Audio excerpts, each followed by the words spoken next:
Liftoff will start in T-minus 10 seconds. 10, 9, 8, 7, 6, 5, 4, 3, 2, 1. We have ignition. It's time!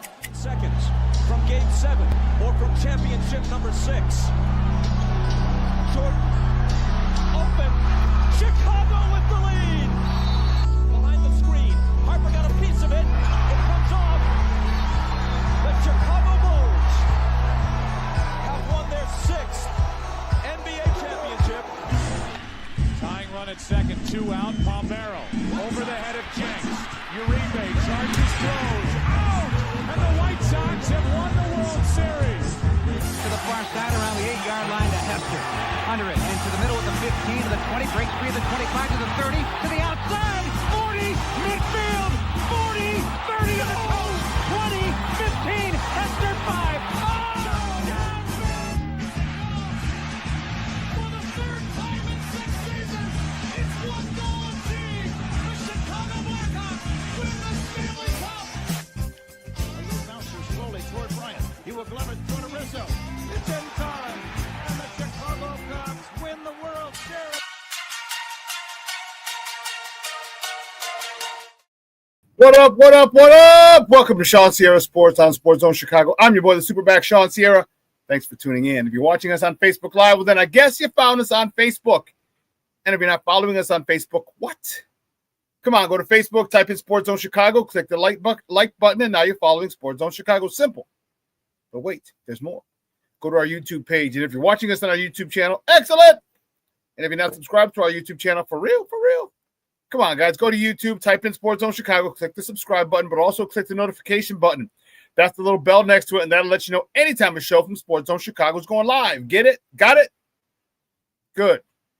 Now, you can also tweet the show. Tweet us at Sports Zone Shy. That's CHI at Sports Zone Shy. Now, if you want to follow me, just me personally online. Want to know what I did? Let me tell you what I did.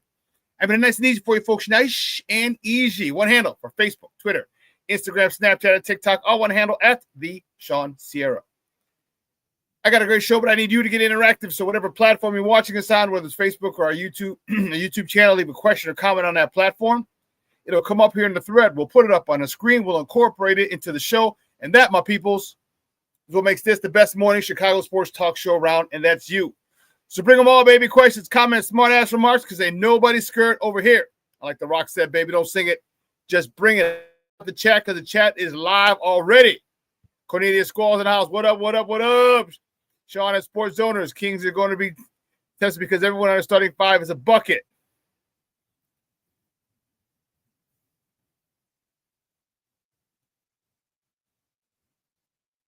Kings are going to be, going to be a test, not tested. Got it. Okay. I'm there starting 5. Oh, you redid it. I got you. Levette Lee checking in. That was Cornelius Squalls. Levette Lee, she's happy hump day, y'all. Excellent. My man Rico Salas in the house. Good morning, fool. Good to see Poles not sitting on his hands and signing Gardner Johnson. Play the slot until Gordon gets back. FGB. Joseph Archer, what's up, Papa? Thank you for checking in. I appreciate it. He said, what's up, everybody? Let's go. BTA, FGB. Bear down. My man King Booker World checking in. Says, salute everybody. And Shawn, what's up, Papa? How are you? Thank you for tuning in. I appreciate it. Listen, I don't know a lot about a lot, but I do know this. More of the usual suspects will chime in as the show goes on. That, my peoples, I can promise you. Boy, oh boy, do we have a lot to talk. We have a lot to talk. We got baseball to talk, World Series. Holy cow. That game on Monday was insane in the brain. God, that was insane. Woo. Then yesterday's game. We got basketball to talk. We got the Bulls. The white hot, or since we say see red, the red hot Bulls. I love it. Blackhawks in action as well. So we got, and by the way, that football team that plays in Chicago, the Chicago something or other. The Bears. The Bears talk. So, man, oh, man, we have a lot to talk. Sit back, relax, and strap it down, as our old Uncle Hawk Harrelson used to say, because we have a phenomenal, phenomenal show for you peoples. For all my peoples. All the peoples. I am excited to talk to you. And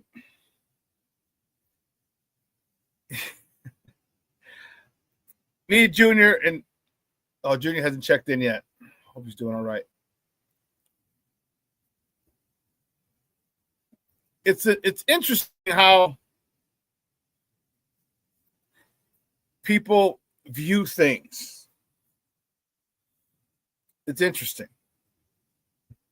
All right, we had it was a big, not a big, it wasn't, I mean, in the big scheme of life, it's really minuscule. But we had a talk, there was a situation yesterday where someone broke down film. And this is why a lot of times people who break down film, okay, I'm not sure if you've broken down film before in your life, you understand concepts, but there's a lot of people who do break down film who really don't know jack spit. Okay. And they're saying what people should do, what they shouldn't do, whose fault it is. And when you don't come off a good base, a good platform, it doesn't really hold water.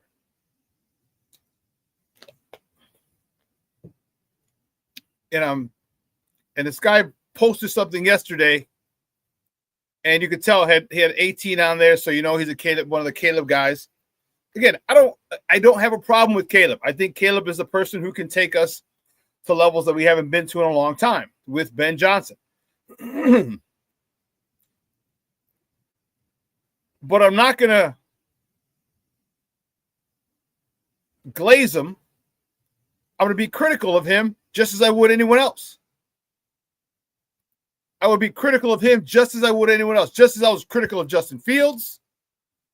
Just as I was critical of Mitch. You know, Justin was my guy, and I was critical of him.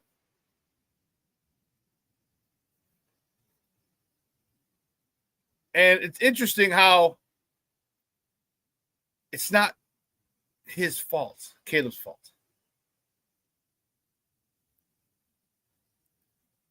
And I'm not here to shit on Caleb because I'm not. I like his growth. It's not linear. I told you that. It's not going to go from here to here to here to here every week. It's not. I just want to see improvement. I just want to see him grasping the concept that Ben Johnson's offense involves. And there was a play, if you recall the back of the end zone throw to DJ. Okay. The back of the end zone throw to DJ where he missed him. And we're all talking about, oh man, he missed him wide open. Well, if you see so he goes into this guy goes into concepts or in detail. And he's like, well, it was actually really a good pass. And his logic was DJ curled up behind Roquan Smith. And Caleb threw it to where he wanted DJ to go. And I said, well, it's not a good throw if he said, and here's how people lead you with their agenda. He said he's throwing it to a spot where, you know, good quarterbacks throw their receivers open. I'm like, okay, I get it. I understand. But I understand that what you're saying, but what you're not saying is the lack of chemistry between these two. Like, you don't throw DJ the ball enough to have that chemistry. You purposefully don't throw the ball enough. And, you know, he had his little minions, which is funny. And I'm sitting there and I'm like, look, there are a couple options. And I try to explain, like, let me just say this. I was just annoyed. Like, people who do that, and I don't know what his level of football experience is. I don't. But don't fill your agenda because you're a fan of the quarterback. Don't follow your agenda. A lot of other people do that because they're fans. They follow their agenda. Everything supports their agenda. Like, I've been critical of every person that I liked. I was critical of DJ Moore last year for stepping out of bounds, for walking off to the sideline in the middle of the play. And you guys know DJ Moore is my favorite Bear on the team right now. I've even advocated for him to be traded because they're not using him. You think I want him gone? No, I don't.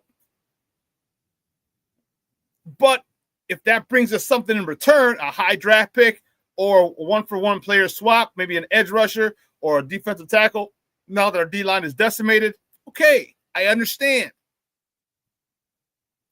But I'm not going to protect them at all times when they do something that needs critiquing because they're my guys. That would be disingenuous to you. Because I don't want yes people. I want people who understand or who'll question it. Okay, no problem. And it's funny, in that particular play, DJ's wide open from the jump. He curls around the DB. He's wide open. But Caleb looks to the right. Looks for Rome. Rome's not open. He comes back. He sees DJ. He holds it. Now, Roquan's in the middle. DJ's coming from his left. Roquan's in the middle. DJ's coming from the left.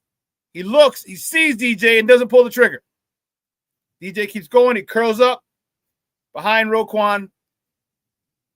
Caleb throws it to an open spot where there's no defenders. So he wanted DJ to continue to move.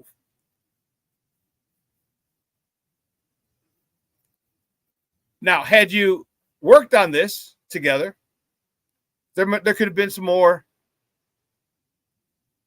chemistry. But when you don't do these things, when you against, and so my question was, it was mostly Caleb's fault because he saw him, he didn't rip it.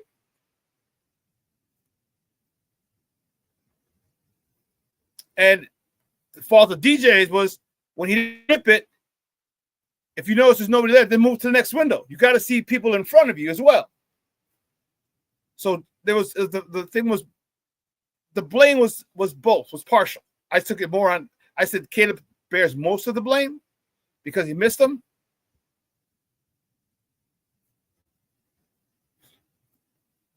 But DJ at the end of it could have slid over one more, but he's in the soft zone. So there's ways to get the ball over Roquan or past Roquan. But it was just interesting how people will they'll just come at you when you're sitting there. You're like, but that's not how it happens. That's not because you're watching film and you think a guy should do this. Like, I wonder how many people actually played the game, how many people actually coached it, how many people watched film and broke it down. Well, if you haven't coached it, then you haven't broken down film for legitimate reasons. You probably haven't been taught well. Probably, not saying definitely, probably.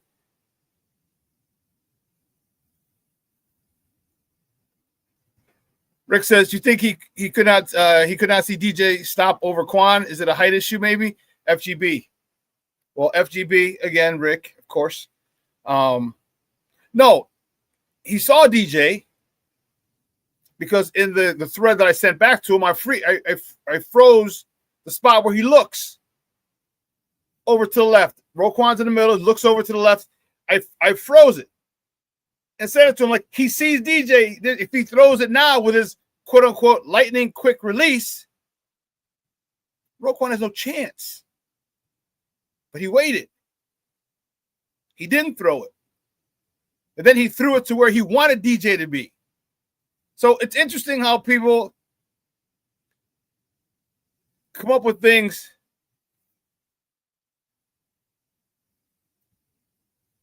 Rick says, if the defense is playing his zone, isn't it the wide receiver's job to sit in open space since it's zone coverage? FGB. Yes. Yes. So this guy was saying DJ should have moved over to the next window, is basically what he was saying. That was DJ's fault for not continuing to move to the next window instead of curling up too close to Roquan Smith. And my thing was, you should have hit him in the first window. You look at him, you see it, you see him, the angle is there. Roquan has no chance whatsoever to get that ball if you throw it when you see him. And he wouldn't have had to settle because he's coming off and he catches it. Roquan dives, not a chance.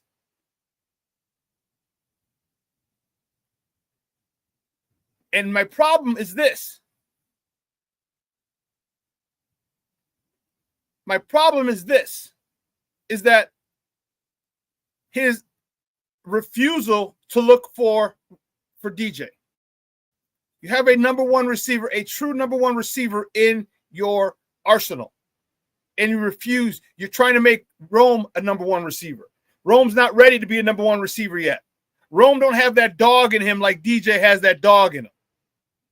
And why he doesn't see that, I don't understand. Rome has dropped far too many passes that should have been caught. DJ doesn't drop anything. I can't tell you the last time DJ had a drop. A tough catch and it was all over him. And okay, I get it. Cool. But I haven't seen a drop from DJ maybe ever.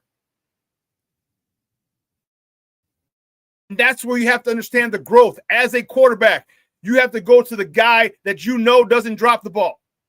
That should be your number one guy. But now here's where politics comes in. He likes Rome, and I do too. Don't get me wrong. I'm just not against Rome. But as a quarterback, your job isn't to throw it to your friend.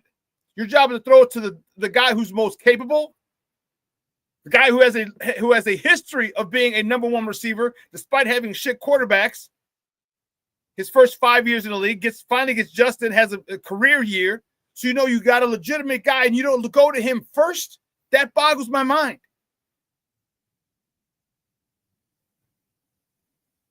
And Rome has had a lot of nice catches.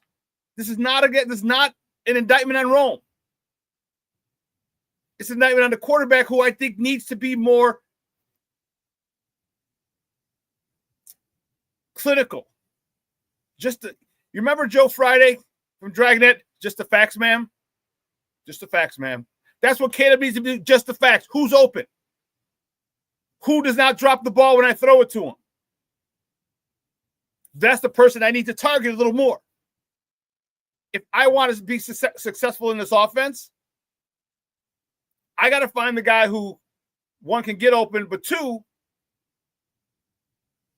doesn't drop anything that I throw to him. I might even lean that way. Not lean toward my friend, lean that way to the guy who doesn't drop the ball. Because that adds up, that my numbers increase, my numbers are better, the chances of this team winning are better, but that's not being done. And it's tough to say. You don't want to say, I need you to start over here, because you got to read the coverage and go off of coverage. Sometimes DJ's not the best option because of a safety shading, and another receiver is. But you don't think that he's scheming things open? I think Ben realizes that DJ is the number one receiver. He's got to get on the same page with DJ. He has to. If this offense doesn't show great improvement this year, that's going to be the reason why. That's going to be the reason why. You want in certain numbers, throw DJ the ball. There you get your numbers. Because if you throw DJ the ball, a true number one receiver who teams have to shade,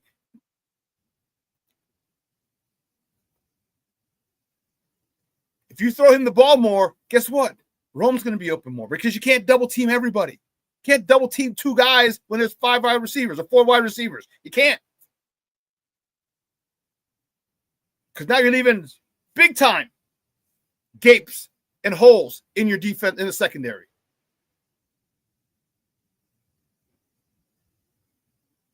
So I'm frustrated with that. Frustrated at people, and you said it, King Booker World, you said it, man. All 22 is the worst thing to happen in football. I made everybody think they're a pro at discussing football. It does. It does. And I'm like, dude.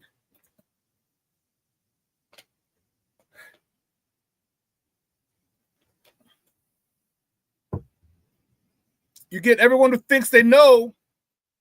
Well, he's open. You should have thrown it. It's frustrating. Rick co-signs on it. I agree. And then because people sound knowledgeable, like you get so many followers, it's like, but they're not really seeing the right thing and saying the right thing. Which is why the dude is like, well, he should have gone to this window. Technically, yes, but he should have been hit in the first window. When Caleb is looking at him and waits. I'm waiting for my response on these jamokes to see. I usually don't get involved in Facebook battles anymore, arguments anymore, because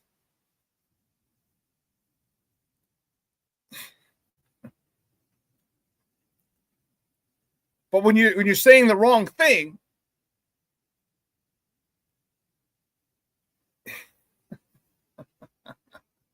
you're right.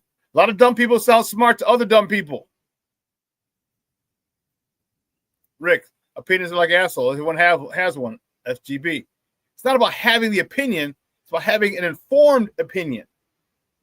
Not creating and following an agenda that you have. Like on his Facebook page, it's like it has 18. And also, the Bears instead of the B, it's kind of like 18. So you could tell he's a big fan of Caleb, which is fine. But don't take the responsibility and the onus of some of the failures off of him. And again, I don't think that Caleb is the wrong quarterback. I think Caleb can take this team to where we need to go. He's got to get out of his own head. He's got to get out of his own head. He's got to find the open receiver. Period. End of story. And talk about reading defenses. If you, this is where I get frustrated with people. If you know how to read defenses, you're not going to DJ for a couple of reasons. One, you don't know how to read defenses, and you're just because there's so many times DJ is wide open. And if you see the defense that covers the in, you'll know DJ will be open depending on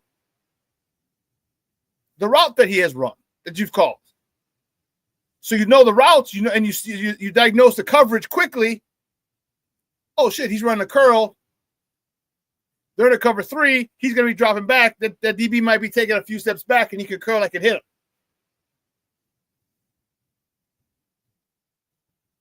Or, which is my thing, what I believe, he just wants to make Rome a number 1 receiver because he has a personal beef, a petty personal beef with DJ.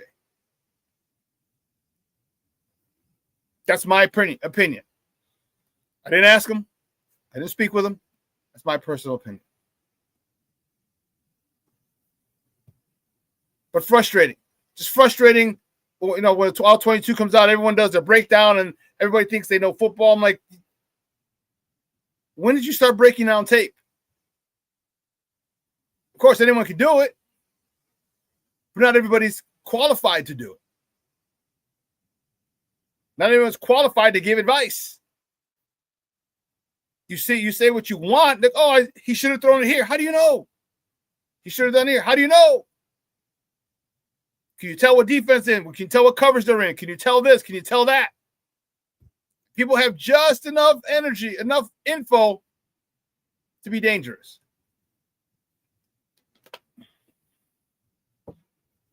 But anyway, enough of my rant.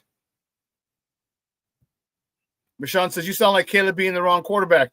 He's not the wrong quarterback. He could be the right quarterback. He could be the best quarterback we've had in years. Decades. Although I still say Cuddy's my man. Love Cutler. Arrested for a drunk driver and all, Jay Cutler, but I still love him. My guy.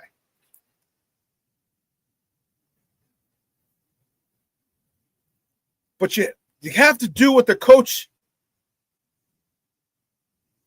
teaches you. You can't go off on your own. And I feel he's going off to make Rome a number one receiver.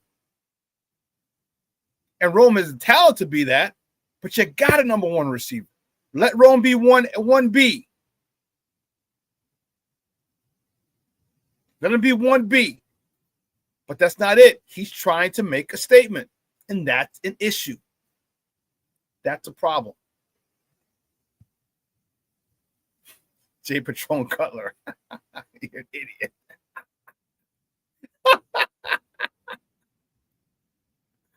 Hey, listen, let me take a quick break. We have a lot of top of the morning topics.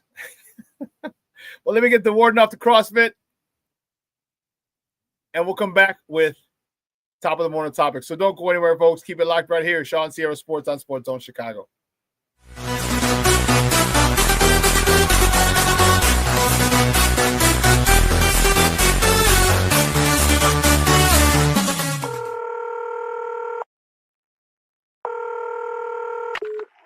Operator 901, where's the emergency? 127 Brymere. Okay, what's going on there? I'd like to order a pizza for delivery. Ma'am, you've reached 911. This is an emergency line. Large with half pepperoni, half mushroom. You know you've called 911. This is an emergency Do you line. know how long it'll be? Okay, ma'am, is everything okay over there? Do you have an emergency or not? Yes. And you're unable to talk because... Right. Is there someone in the room with you? Just say yes or no. Yes. Okay, it looks like I have an officer about a mile from your location. Are there any weapons in your house? No. Can you stay on the phone with me? No. See you soon. Thank you.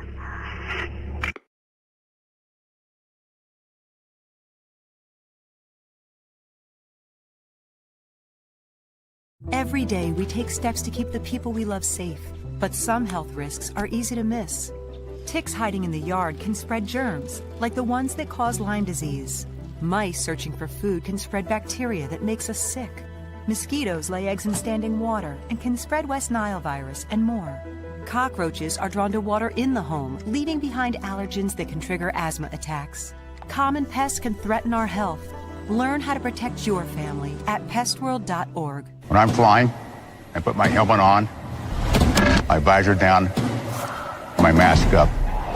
You don't know who I am. Whether I'm African American, Asian American, Hispanic, white, male or female. You just know I'm an American airman kicking your butt.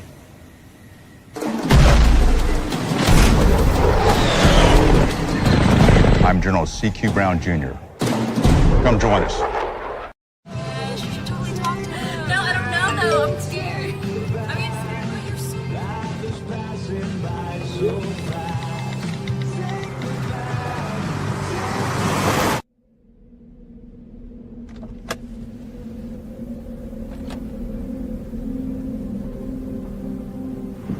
That you're in my lane?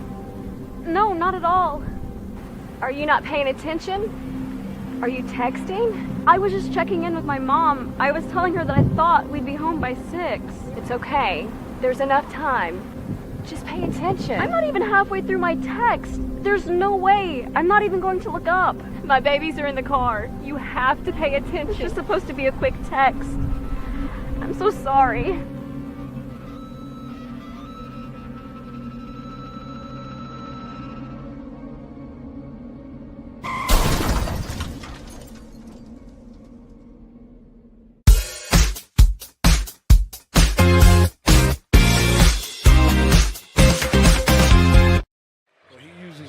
utilized very well. Billy has the luxury of playing him at the 2, the 3, sometimes at the 4. Oh, block on his buddy Daniels.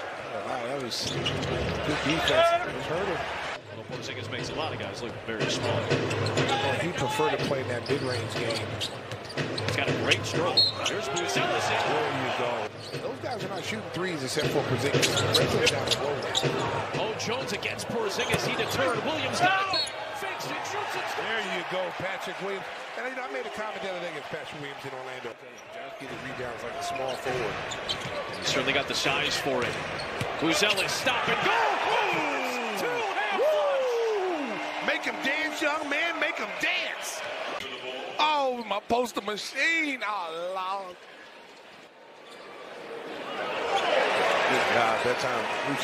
All right. Oh, it is a call. There you go. And the foul.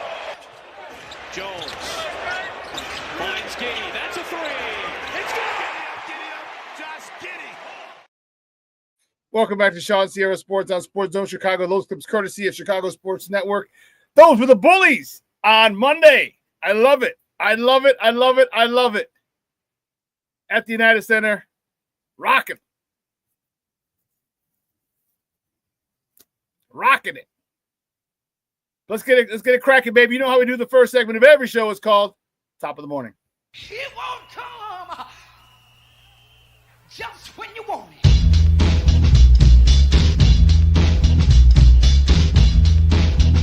Top of the morning to you. Top of the morning to you. Top of the morning topic. Here we go. The first top of the morning topic. Which way do we go? Which way do we go? Which way do we go? You know which way we're going. We're going right here, baby. The Bullies on Wednesday. I'm sorry, on Monday. Baby, the Bulls beat the Atlanta Hawks 128-123. Josh Giddey doing Josh Giddey things. 18 points, 13 rebounds, 5 assists. I like it a lot. Vooch, Mr. Double-Double himself, 17 points, 17 rebounds. Matas, Buzelis, 16 points, 5 rebounds. And Ayo, he led the Bulls with 21 points. Staying with the Bullies, next top of the morning topic tonight. The Bulls host the Sacramento Kings. They welcome back DeMar DeRozan. Zach LaVine. To the United Center. Tip-off is at 7 p.m. Central. You can catch that game on Chicago Sports Network or listen to it on their flagship station, 670 a.m. The Bulls are 3-0 right now. Can they go 4-0? Can they go 5-0? Because they host the New York Knicks on Friday. We're going to find out. We're going to find out. I like it. I like it a lot. Next top of the morning topic, the Blackhawks, baby. Here come the Hawks, the mighty Blackhawks. The Blackhawks lay the smackdown on the candy ass of the Ottawa Senators 7-3. Count it 1, 2, 3. Spencer Knight topped 21 of 24 goals. The rookie, the phenom, Connor Bedard, not 1, but 2, but 3 of them. Got his first career hat trick. He had 3 goals and an assist, his sixth goal of the year and 6th assist of the season. Frankie Nazar had a goal and assist as well. 5th goal of the year, 6th assist. Crevier had a goal, his 2nd of the season, and an assist, his 2nd on the year. I wrote Frankie Nazar twice. He's twice as nice. But a big win, big showing for Connor Bedard. The young man really showed out. Staying with the Blackhawks, the Hawks are at the Winnipeg Jets tomorrow. Facing the Jets, the puck drop is at 7 p.m. Central Time. You can catch that game on Chicago Sports Network or listen to it on their flagship station, 7:20 a.m.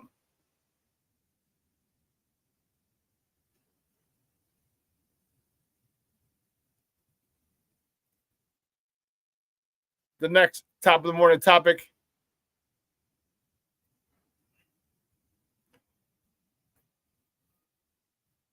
The World Series. Games 3 and 4. My goodness gracious, Great Balls of Fire were insane. Game 3 went 18. Whoa, what the hell? The hell, Bobby? 18 innings, game 3 went on, on Monday. 18 innings for Freddie Freeman walk-off homer ended it, putting the Dodgers up 2-0. But yesterday, on short rest, you could say, the Blue Jays beat the Dodgers 6-2 to tie the series at 2 games apiece. Shohei Ohtani was on the mound. Couldn't get it done. How tired was he? Because he was on base 9 times the night before. I don't know. He got the loss. He's 2-1. He went 6 innings, 6 hits, 4 earned runs, 1 walk, 6 punch-outs. Vlad Guerrero Jr. He was 2 for 4, blasting a 2-run homer to give his 7th of the postseason. That's to give the Blue Jays a 2-1 lead at the time. He drove in 2 RBIs, his 13th and 14th of the season. Dante Bichette's little boy, Bo Bichette, was 1 for 4, driving in an RBI, his 2nd of the postseason. Let me tell you, that was a game on Monday, and the Dodgers couldn't capitalize on that momentum. Great job of the Blue Jays to stop that and regain the momentum, tying the series at 2 games apiece. Big game tonight, because the next top of the morning topic is tonight, Game 5 of the World Series at Chavez Ravine. First pitch is at 7 p.m. Central. You can catch that game on Fox 32 or listen to it on the radio broadcast, ESPN 1000. The probables for tonight's game for Toronto: Trey Yesavage, he's 2-1 in the postseason with a 4.26 ERA, going up against Blake Snell for Los Dodgers. He's 3-1 with a 2.42 ERA in the postseason. So in doing my research,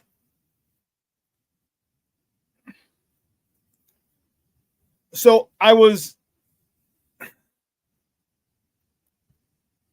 is all crazy. Rick, Sean, be honest, how much of the World Series have you watched? A lot of it. I watched inning 16 the other day. Actually, I watched, because Monday was the sports, what do they call it? The sports equinox or volt. That was the longest. They had everything. It was Monday Night Football, the Bulls. So I was going back between the Bulls and Monday Night Football. After the Bulls won, then I started watching the World Series. It was like the 6th or 7th inning. No, it was the 6th inning because Shohei hadn't tied it up again. So it's probably the 5th inning that I caught it. And I watched till the 16th inning. Then I had to go to bed. Then I watched most of the game yesterday. All the game yesterday as well, because the Bulls didn't play yesterday. So I caught a little bit, about 2 games worth of it. Yeah, 2 games. So I'm doing research because for some reason, and I remember as a kid, I was telling you, I'm just a sports junkie. And I remember they would always say Chavez Ravine, and that's what they called Dodger Stadium, Chavez Ravine. And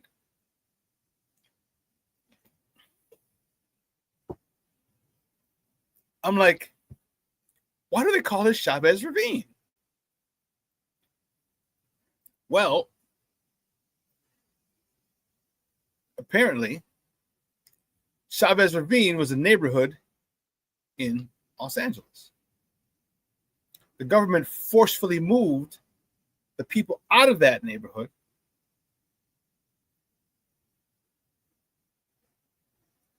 in order to build Dodger Stadium.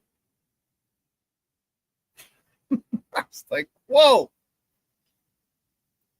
So strictly in the city, but they moved people out of that neighborhood. It was a thriving Mexican-American community. The neighborhood was called Chavez Ravine. They moved the people out forcefully. It was under the guise of public housing. Like, well, why would you build public housing when there's already a group of people living here thriving? That's neither here nor there. Moved them out. They sold it to the Dodgers in the 50s. Crazy, crazy, crazy. This is crazy. The more you know by Shawn Sierra, FGB. Well, because I'm curious. I got the name Chavez Ravine. You know, I mean, there are so many. Like, we understand in Cleveland, the dog pound. We understand why he gets called the dog pound. All right. The Mile High City. Like, I like to know how people get their nicknames. Teams get their nicknames. You know what I mean? Like, I like to hear the backstory or understand the backstory of it. Excuse me. I like to understand the backstory. So I'm like, why Chavez Ravine? Why Chavez Ravine? And I looked it up. I'm like, damn, that's crazy. That's crazy. But anyway, next top of the morning topic. Yeah, baby. The Bears travel to the Queen City. You know, there's two Queen Cities, Cincinnati and Charlotte.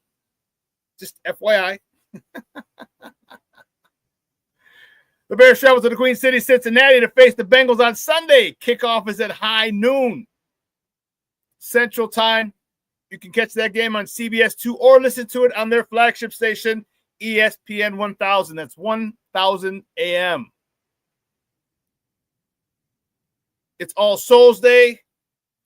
It's the Day of the Dead homes. They celebrate on the 1st and the 2nd. Hey, get your candy skull paint on your face all crazy. Yeah.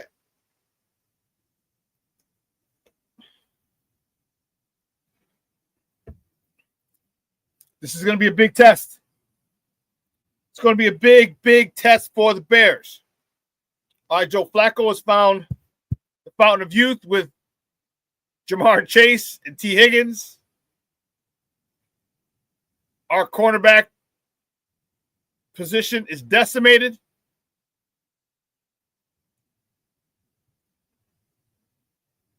It is so decimated, keeping the next top of the morning topic, that the Bears are signing Chauncey Gardner-Johnson, a safety. Why safety? I don't know. For Adam Schefter. He played for Dennis Allen in New Orleans, so Dennis Allen has confidence in this man. I wonder if he's going to be a slot corner or just safety, because my question was, why are you signing a safety when we don't need safeties? We actually need corners.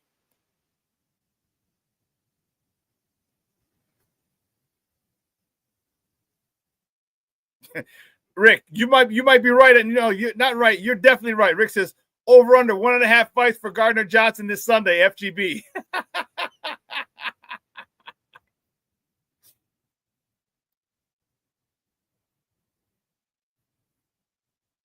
I like history. This is good to know, especially since Trump is trying to erase the history of minorities. Yeah, right. Chavez Ravine. That's what it's called. Yeah, he played a slot for Dennis Allen. FGB. Yeah, that's what I figured. And he'll most likely play because he's played for play Sunday, since he's played for Dennis Allen before. But this guy just fights. He plays. He gets under a lot of people's skin, and so from what I'm hearing, he's the type of guy that you hate to play against. You just despise. However, could be a good teammate. Hopefully that's the case.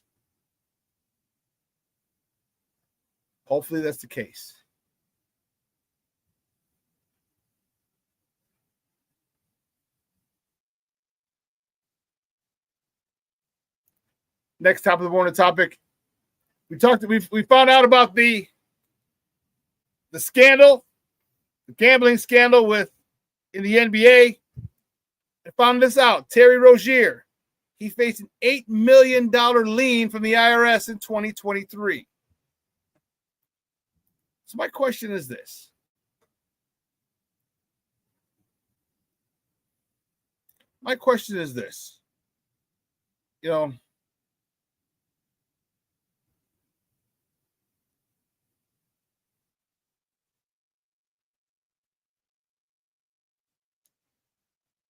This is just. Let me see. So in 2023, he had an $8 million lien. So what it was for, not sure.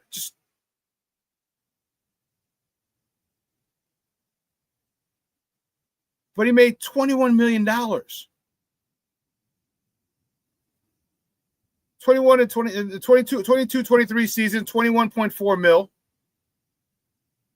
23-24 season, 23.2 mil. I get it. Uncle Sam comes in. You got, just take half of that away. That's 10 million here, 12 million the following year, plus, all the other shit, stuff you do and buy. But how do you get an $8 million lien?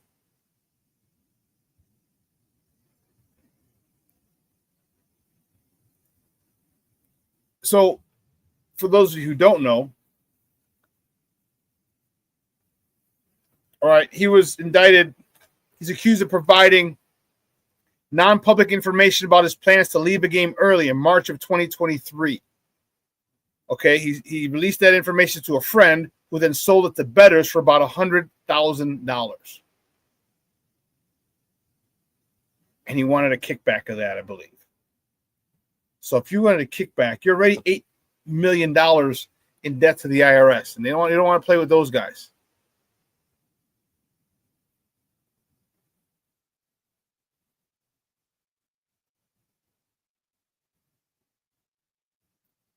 And this is the crazy part. You're right, Cornelius. Spending beyond your means. It's simple.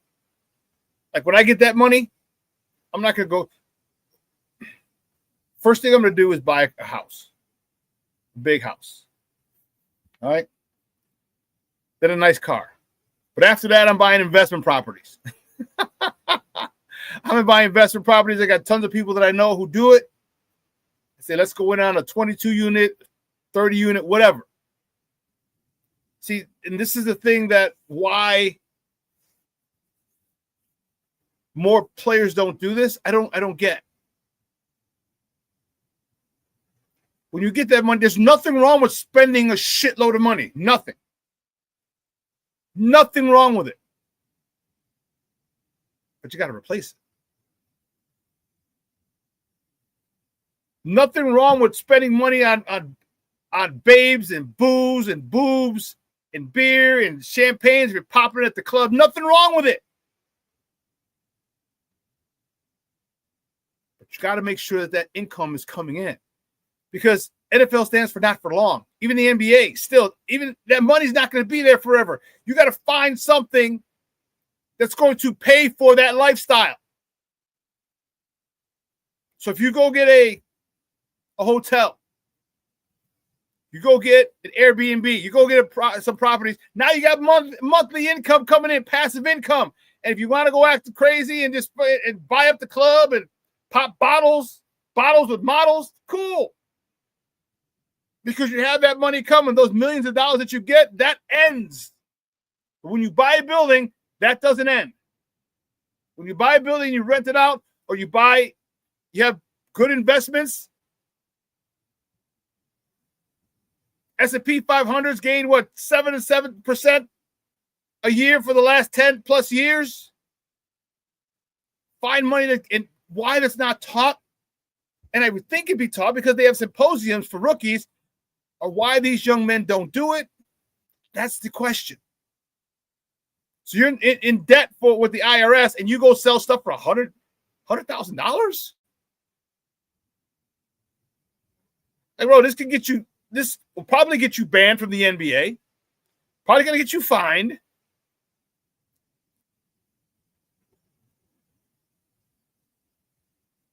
It might get you thrown in jail. I don't know, man. I don't know. Rick says, according to Ian Rappaport, the rap sheet, the Bengals quarterback Joe Flacco was dealing with an AC joint sprain in his throwing shoulder, and his status is up in the air for Sunday versus the Bears.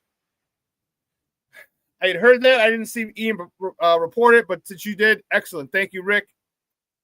That means we got who's their other quarterback? The one that it slipped my mind. Browning? Browning, is that the dude?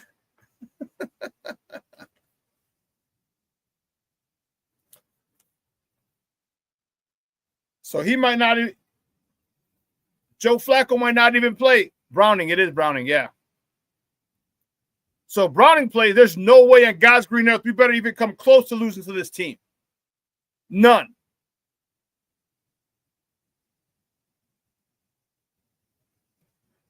Cornelius says they should end prop betting. It's too easy to cheat. It's too easy to make money. It's too easy to make money. And that's what they're about. Because you know they're in bed with Vegas. Speaking of gambling, the last top of the morning topic, the NCAA delays a rule that allows athletes to bet on pro sports from November 1st to November 22nd. So it was supposed to be Saturday, but they moved it back to November. They moved it back 3 weeks. That lets college athletes bet on professional sports. However, the ban on college sports still remains. College athletes cannot bet on college sports.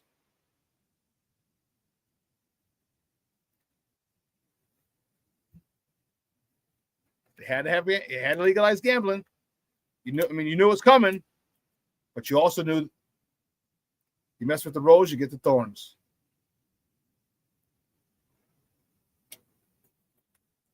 This is exactly what many feared would happen. Look at the NBA. Look at the bullshit calls in the NFL. Look at the crazy calls in Major League Baseball. Just yesterday, in the World Series, I'm watching the game. Shohei Ohtani, it was 2-2 on a batter. It was 2-1. No, 1-2 on a batter. 2-2 on a batter. Excuse me. Throws a pitch. I don't know if he was a left-handed batter. Down and away. Doesn't paint the corner. It's inside the corner. Down and away in the strike zone. And the ump calls it a ball. And Shohei's like, they show the replay because they have the camera. The umpire has a body cam now, or a cam, so you can see as the pitch is coming because they're hunched over. This thing goes over the plate. A good spot, a good chunk of the plate. It goes over, not the edges. It went over the corner of the outside of the plate. I'm like, how do you not call that a strike? And then the next pitch, so now it's 3-2. The next pitch is down, and the catcher frames it. He calls a strike. He rings him up. I'm like, he just called strike 3, ball 3, and then ball 4 he called it strike 3. This is going to be around. How you're going to police this? I don't know, man. I honestly don't know. But this is what you're going to get. And as far as prop bets being too easy, you're damn right.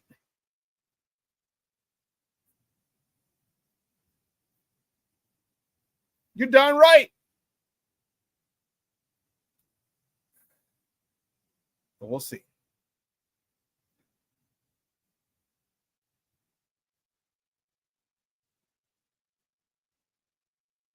King Booker World says, sounds like refs and umps have been effing up games all year. They have been.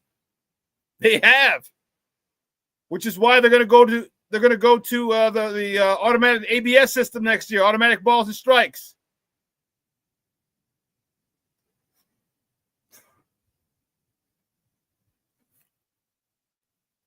He also says, Chauncey Gardner Johnson. I was like, who's CJ GJ? Chauncey Gardner Johnson, CGJ, and Stevenson, Menace to Society for wide receivers. That's a nice little pair. It's a nice pair. So,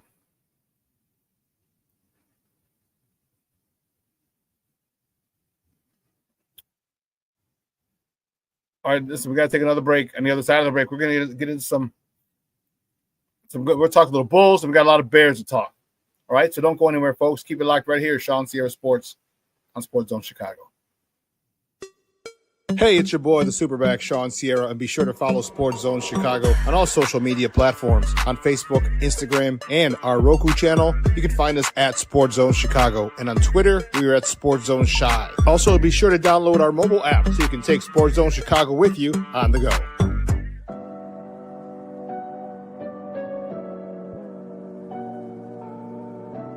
How do you take care of your mind health? For my mental health, I meditate in the mornings. I have my dogs. They're the best. I just find ways that help me just relax. Finding things that make me happy, like being close to my family. I meditate a lot and read books.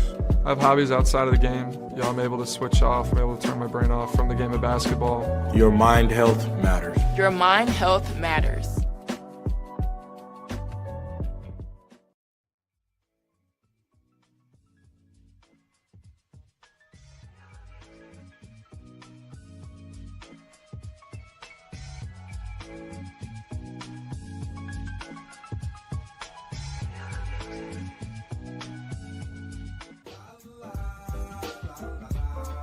It's a romance sport.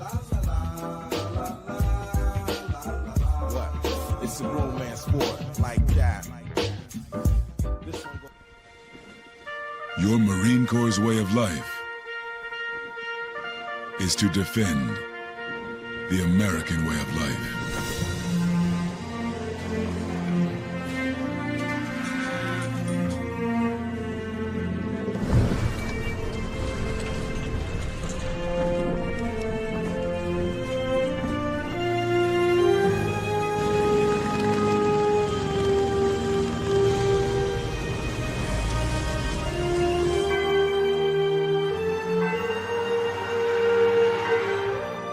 Every day, no matter where we serve,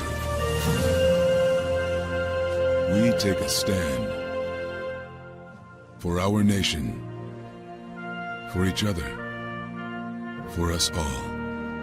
The few, the proud, the Marines.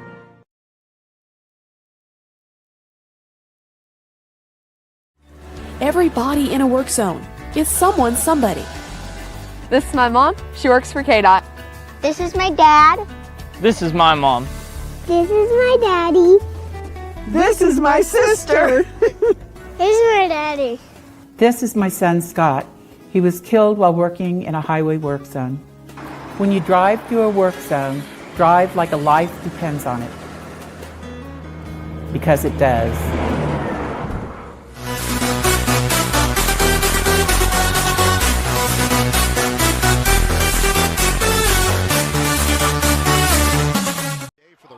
Motion man is Flowers. Huntley looking over in that direction. Catch is made. It's short of the line to gain, and he's not going to get there. Well. Handoff. Manungai angles to the outside. It's a first down run. Manungai. Fake it. Williams on the money. Good hands. Odunze with another catch. Shotgun. To the outside. Good move by DJ Moore. He's got a first down. Kickoff return that ended up as a 3-and-out. There's a lot of room for Williams, and he's going to take it. The tuck and run. Team out if it's short of the sticks, but enough for a field goal try. He has time. There is the throw. Catch is made by Loveland, and this is exactly what they're looking at. Welcome back to ShawnSierraSports on Sports Zone Chicago. Those clips courtesy of CBS. Those were the boys Sunday. Frustrating loss. Yeah, King Booker World says, wait, Flacco hurt? Yeah, Flacco's dealing with a shoulder injury, so he might not play. He might not play. You know,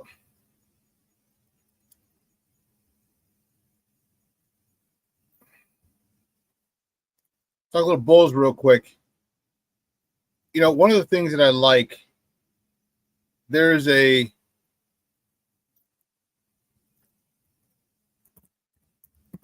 sense about this team that I'm really liking. There's an attitude about this team that I'm really liking. All right? there's and even Io the other day said, and he's been here a while. He said, this is the most close-knit team he's been a part of. And since we go out to dinner, we go hang out at each other's houses, we do a lot of other stuff together. And you can see that you have a lot of young players. Not all young players. I mean, Vooch is not young, but you have a lot of young players. And even Io's still relatively young. And a lot of them may not have wife and kids.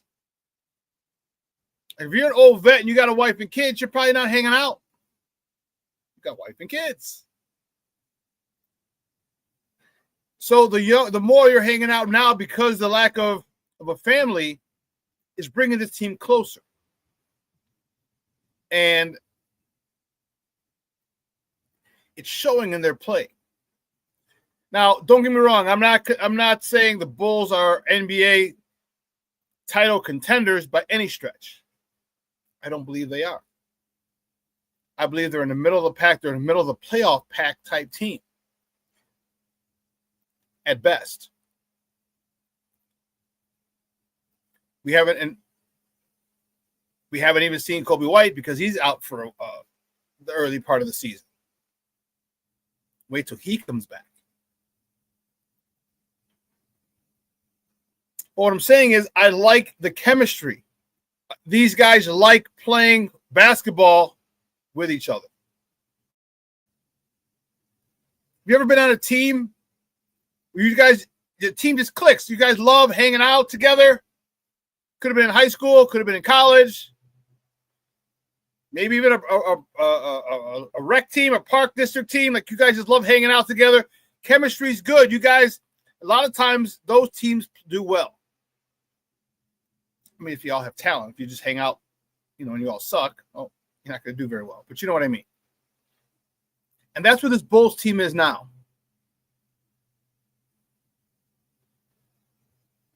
King Booker Will, the Bulls are finally playing with physicality. Yes, they are. You saw Matas. You could tell Matas he's been in that weight room. He's been in that weight room. You saw, Rick Gonzalez said, Booker, he's throwing that shoulder. You saw leaning in. Get off me. And one. I like that, but I was never worried about Matas. I was never worried about him and his preparation. I knew he was going to be in the weight room. I knew his focus would be there. I knew it. I just knew it. That kid's got it. That kid's got that Chicago grit. Io's got that Chicago grit. And I like it. Dare I say, King Booker World, Patrick Williams is showing a little different this year too? Can I say that?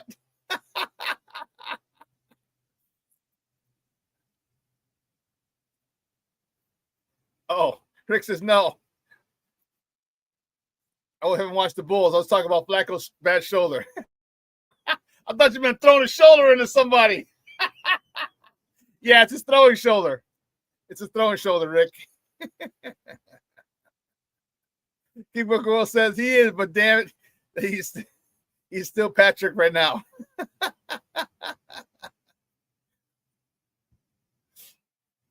Oh, man. Mashawn says people will play with aggression. Mashawn, he's still Patrick. But I like what I see. He in the first 3 games, he's at 8, 8, and 12. So that's 28 points, 3 games, 9 points a game, 9.3 points a game. I'm able to do my math. Thank you. Thank you, Sister Grace Ann. I can multiply and divide quick in my head.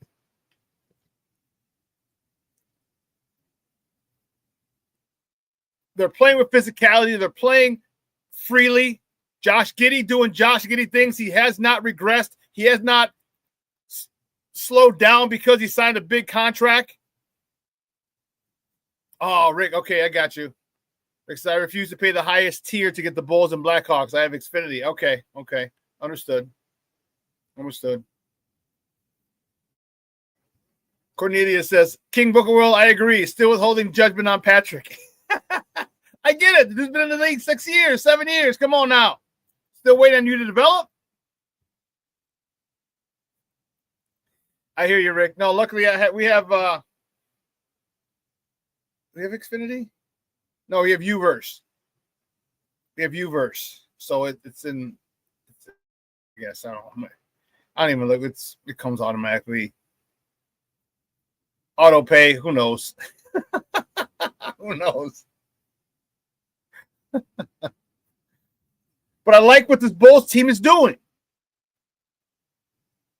All right, they've fallen behind a couple times, but they are one of the biggest, or the best acquisition change this offseason was Trey Jones.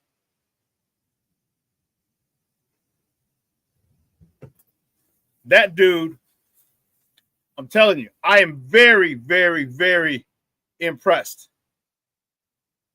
with this dude. Very, very impressed. 13 points a game.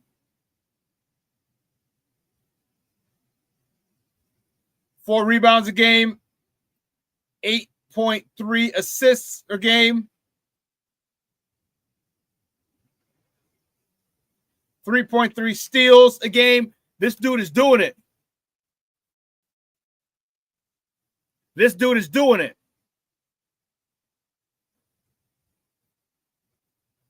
I like this man. I like this guy on his team.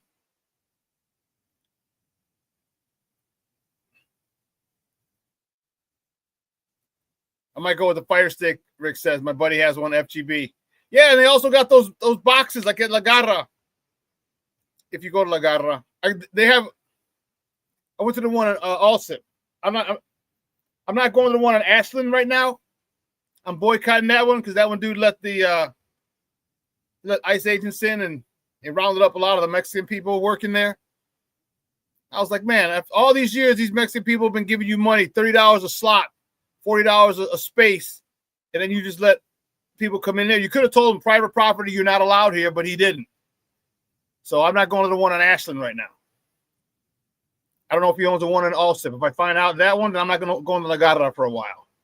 But they have those boxes, bro. The super boxes are like $150, $250, something like that, and it gets you everything. So you shell out $250 one time. Hell, within 6 months, it pays itself back. It's worth the investment.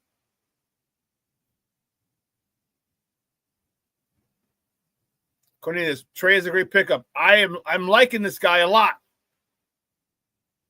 Big time. And it seems, and here's another thing, one of the things that I said before, and a lot of people have been critical of Billy, and I understand why. But I've always liked Billy as a coach, but I've also always said Billy is good at coaching young players. And this team, now that there's a lot of youngsters on this team, this is right in Billy's wheelhouse. And it's showing. And it's showing. I like Josh Giddey. Jalen Smith is doing work. All these guys are doing work. Gracias, amigo, for looking out. FGB. Always, man. I got you whenever I can. My man checking in, Armando Emeterio. Lara Jr. checking in. What's up, Papa? My man, Junior.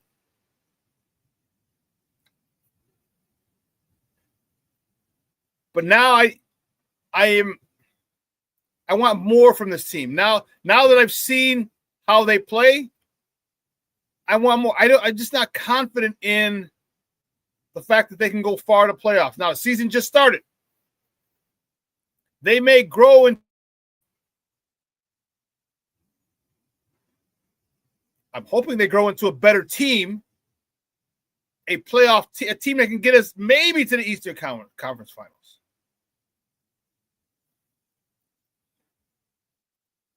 But get to the Eastern Conference semifinals, and that's a great season. Get to the Eastern Conference semifinals, and that's a great season.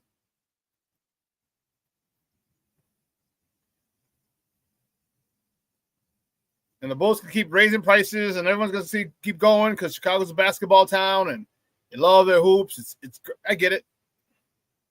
I'm going to go for a couple Bulls games. But the way that they're playing is the thing that excites me.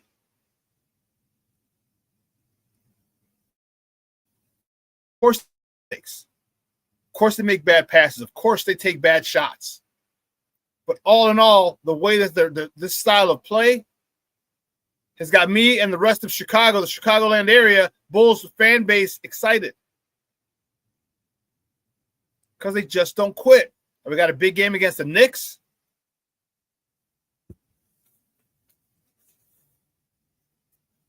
All right, I'm sorry, the Kings tonight and then the Knicks on Friday.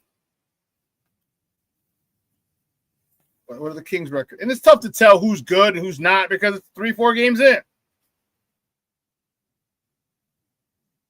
Sacramento's 1-2.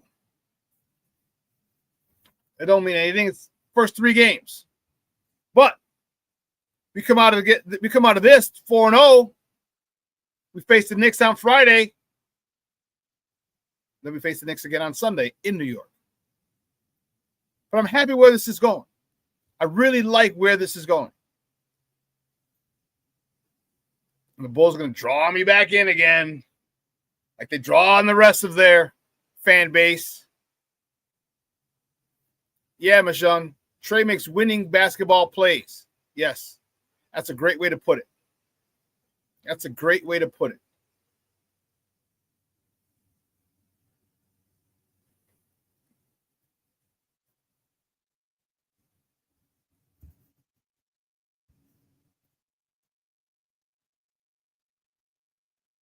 I can't wait till we get back till Kobe comes back, because then we'll really see I think he will take this team to another level. I think he will cement us in the playoffs. His shooting will be a godsend. It'll be a godsend. Vooch is doing work down low. He's found the fountain of youth. He's running the floor. He's playing defense. He's blocking shots. Not a lot of them, but he's blocking 1 or 2. Like, Vooch wants to be here. Vooch has found a fountain of youth. Vooch is giving his all every night, and I love to see it. You're getting paid millions and millions of dollars. Give me that effort. Give me that effort while you're in there. And you know what? Vooch is giving it to us. No diddy.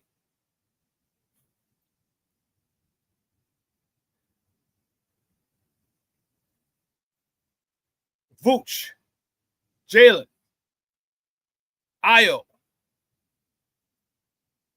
Giddey, Herter, Trey Jones. They are playing good basketball right now. They're playing really good basketball right now. And the crazy part is they can play better. They're physical. Matas. How can I forget Matas? Behind the back or down the baseline, reverse dunk on your mama's head.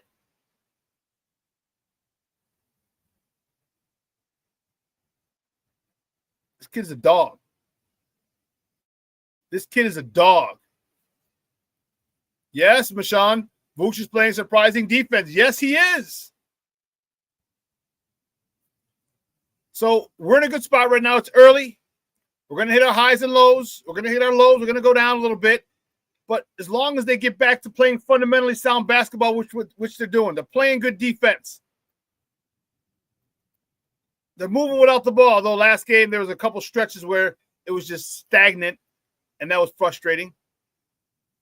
But again, I'm not going to hold them on 6 minutes, 8 minutes of a game that they're not saying that they're stagnant. No, it's just a lull. You know how it flows. It ebbs and flows, and they were definitely ebbing. They weren't flowing.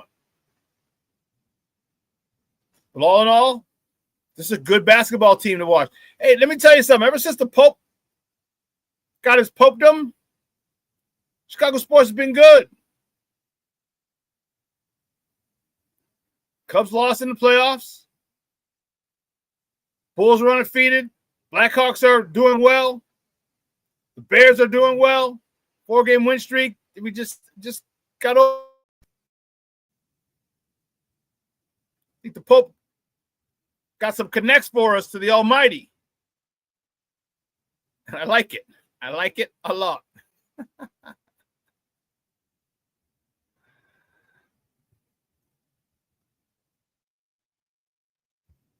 Switching up gears.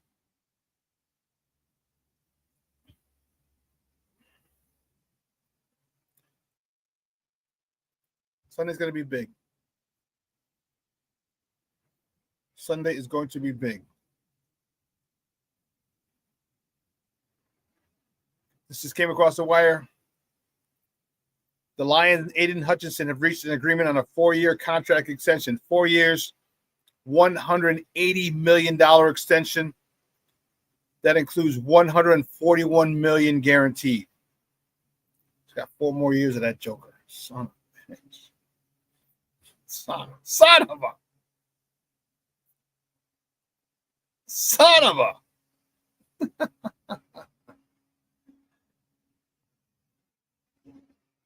Wow. Aiden Hutchinson is going to be the second highest paid pass rusher in the NFL. Micah Parsons at 46.5, Aiden Hutchinson at 45 mil. Sitting on 25. He's 25, sitting on 25, 45 mil. That's what he's doing.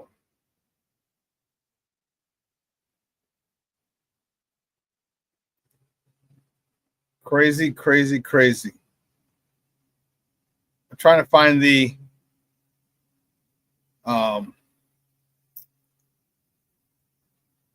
tweet where they're saying that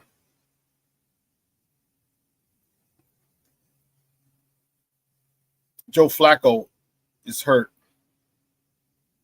I just want to. I don't doubt that you have it. I just want it so I can put it up and we can talk about it, because it's going to be that's huge. That's huge for us, and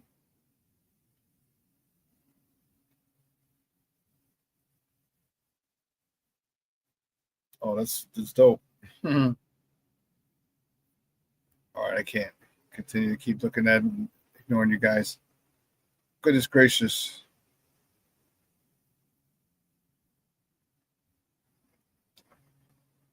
Anyway, with Joe Flacco out, I'm feeling very, very confident. And now that we signed Chauncey Gardner-Johnson, we got Tyreek Stevenson. I mean, he back. He should be okay. You know, I do need to see. Let me get this.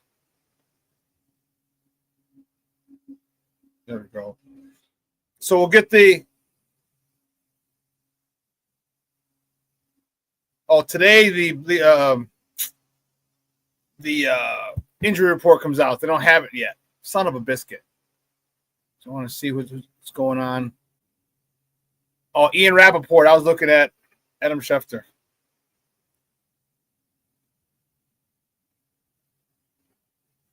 Thank you.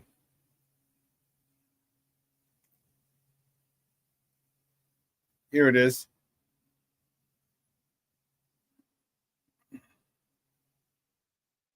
Okay.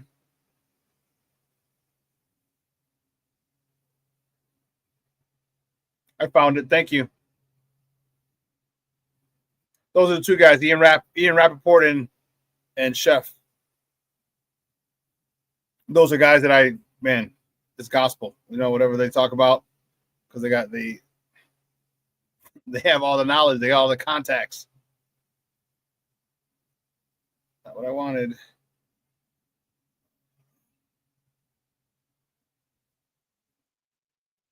Wow, where's that? That's crazy.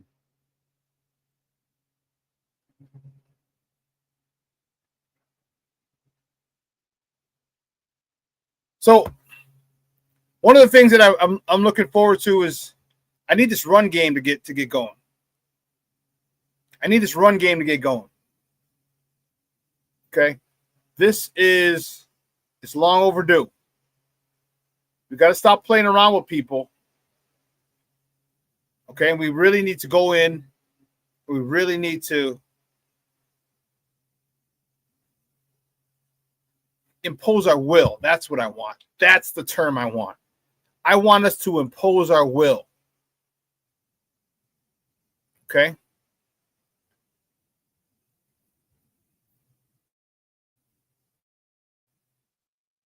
I want them to impose their will because bump this team. I don't understand why, and maybe this is coaching, it's got to be. But man, there's an attitude that you got to have going into a football game. There's an attitude. And the Bears don't have it as a whole. Like,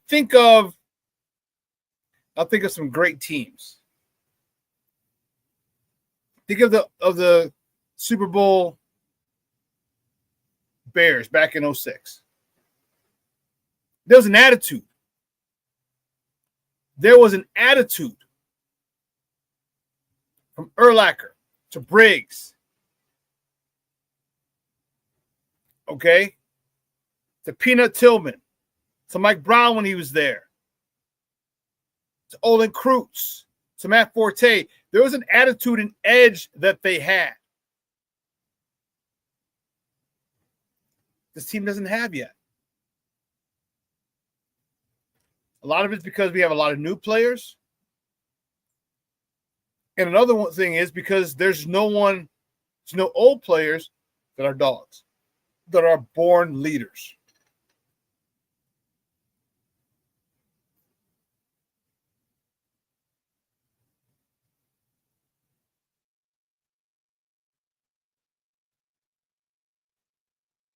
So it's frustrating that we don't have any leaders. That's the biggest thing that we need. We need leaders. We need somebody to jump in and be like, hey, let's get this done. We need on defense. Who are our leaders on defense?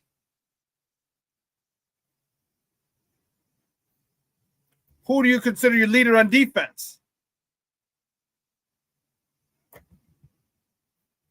I don't even know. Truth be told. Maybe TJ Edwards. It's not Montez Sweat. It's not Gervon Dexter. It's not Andrew Billings. It's not Dio. Not Tremaine. Maybe Kevin Byard. He's been here a couple years now. I don't think it's Jalen Johnson, and he's hurt. It's not Spidey, and he's hurt. It's not Jaquan, and he's hurt. No, he's not hurt. Not Jaquan. Sorry. So who do we have on defense? Who do we have on offense? Caleb, I would imagine. It's your second year now. You could speak up and get in people's faces, but he's learning a new offense just like everybody else. Maybe Caleb steps up as a leader next year when he's a lot more comfortable in this offense, which I hope is the case, because if you're led by your quarterback, that's a great sign. The quarterback can get in your face and tell you to step it up because he's the hardest working guy in the room. I have no problem with that. And I hope Caleb takes steps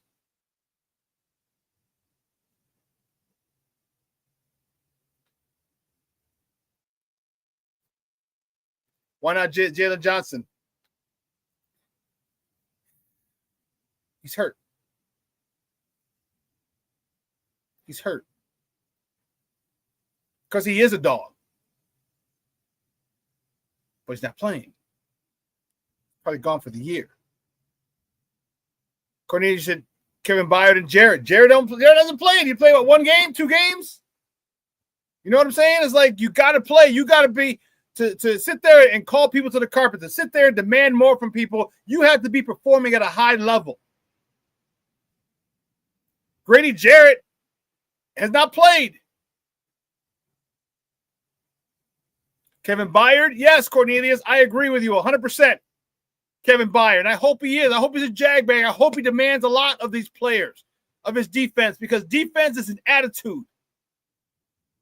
One thing I haven't seen in a long time, do you remember Kyle Fuller? I love Kyle Fuller. I mean, I'm mad we got him instead of Aaron Donald because the Rams took Aaron Donald one pick before us back in 2014, those rat bastards. But I digress.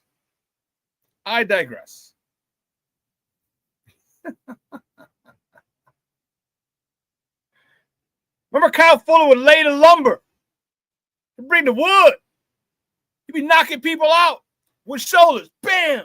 How many times they throw a flag and he'd be like, no. Replay it. Look at it. Nope. Led with the shoulder, not with the head, not with the helmet, the shoulder. Give me some guys like that. You're coming across the middle. I'm hitting you with the shoulder right in your chest. Knock the wind out of you. That's what I'm talking about. That's the type of dog I'm talking about. See, the physicality that we used to play with is gone. And I know the rules have changed, but there's still a lot of room for physicality. And we're not doing it. We're not taking advantage of it. We're not as physical as I need us to be. Jay Grizz checking in from the city of brotherly love. What's up, Jay Grizz? Happy Hump Day, SuperBack and Sports Owners. Thank you, my man. Bear down. Yes, sir, Bob.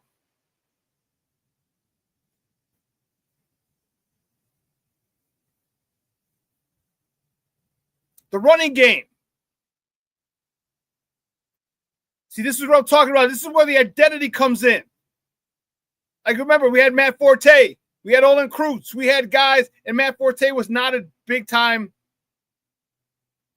between the tackles runner. He became one at the end of his Bears career,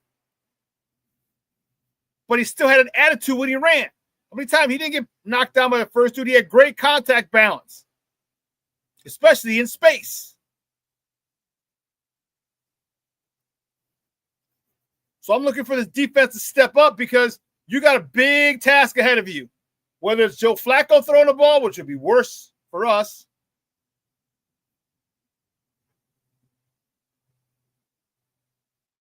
or whatever the hell his name is. I just lost it.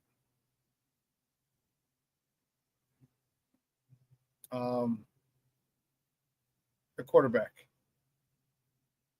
Browning. Hopefully it's Browning. And again, people talk about, well, I want to play the best. No, I don't want to play the best. I don't give a damn. Think anyone cares that Jalen Johnson's out? Terrell Smith is out? Spidey's out? No. So if we can catch you in a weaker team, good. We'll get the dub and get the hell out of the Queen City. I want dubs. I want success. I want this team to have confidence. And the way you get confidence is winning games. And if we have to win games because this quarterback's out, this defensive back's out, this linebacker's out, this running back's out, this DB is out, too damn bad. Because we're not going to the Super Bowl this year. So let me get as much confidence as I can in this unit. Let me have as much success with this unit as I can. Success breeds confidence.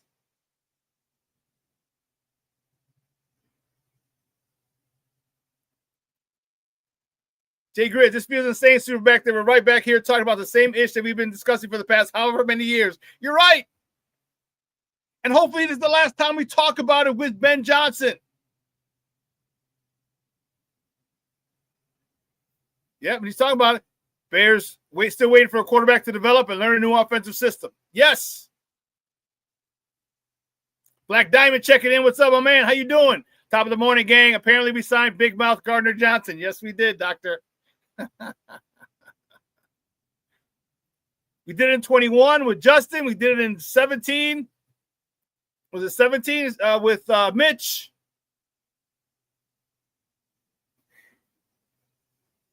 It was like the hamster on the freaking wheel. Same thing. Groundhog Day.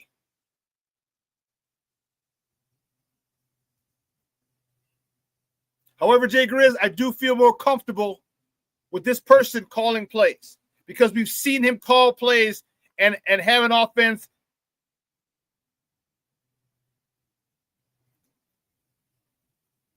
that plays at a higher level. That plays an offense that has sustained success. And this is with a reject quarterback.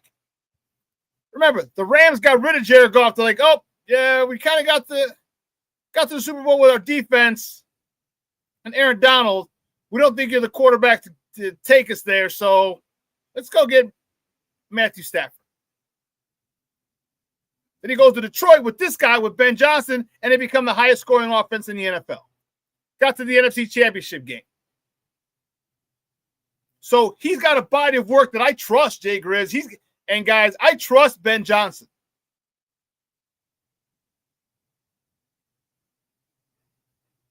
I just need Caleb to trust him and believe and not continue to do his own thing, because that's going to be the downfall of this team. But here we are, waiting on a quarterback to develop, because now he has to unlearn the shit he learned last year and then learn the shit he's got to learn this year, and then apply it, and then perform at a high level. It's Groundhog Day, Jay Grizz. It's Groundhog Day.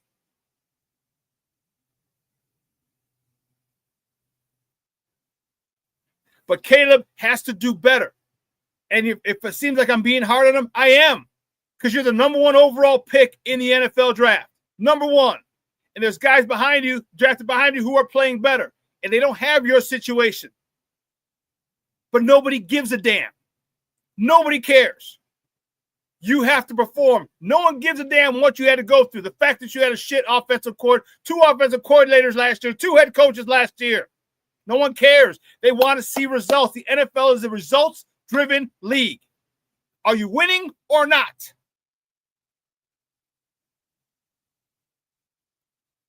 Are you winning? Are we winning games because of you or not? And right now, he's still in that phase. I'm telling you, it sounds like I'm harsh on him, and I am, but I'm not out on him. I am not out on him yet.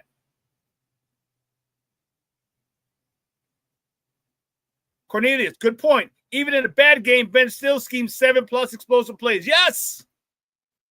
Yes, that's the frustrating part, because we've seen so many explosive plays. And if we could clean up the freaking penalties, if Caleb hits the wide open targets, think of how many more. We'd average double-digit big plays a game. We would average double digits. Jay Grizz, man, we're here. Yes, because missing wide open targets on the AC, on the head coach, OC, and system, or a Caleb thing. It's a Caleb thing. Because he wants to do his own thing. He wants to force it to roam, as opposed to forcing it to the open receiver, which wouldn't be forcing, but hitting the open receiver. We got to get him out of that.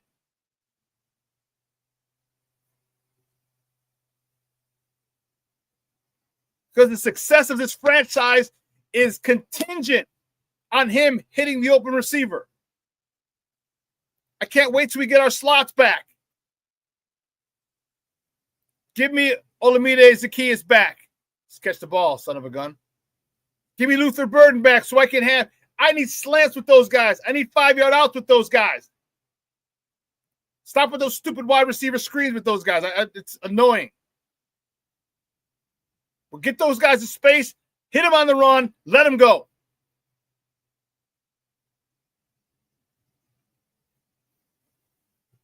So now we'll see. Can Caleb build or have a better game than last week? I hope so. Because remember, it's not linear. He had a bad game last week. It's like the stock market. The stock market very rarely goes. It goes up, down, goes up higher, comes back down, goes back higher, comes back down. So let's hope that's how Caleb's trajectory goes. He's going up, come down a little bit. Comes down, rebounds, makes some adjustments, goes higher than he was before, higher than the highest high for all my stock people, my trading people. Come back down, go back higher than the highest high again, and keep going. When he gets it, it's going to be a thing of beauty. We just haven't gotten it there yet. And that's why I'm critical. I want that extra work. And it's good that he doesn't have a wife. I know he's got a girlfriend, I believe.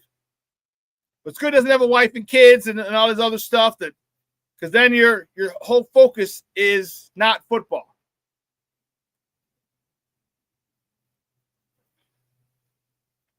And we need all your focus right now on football, Caleb.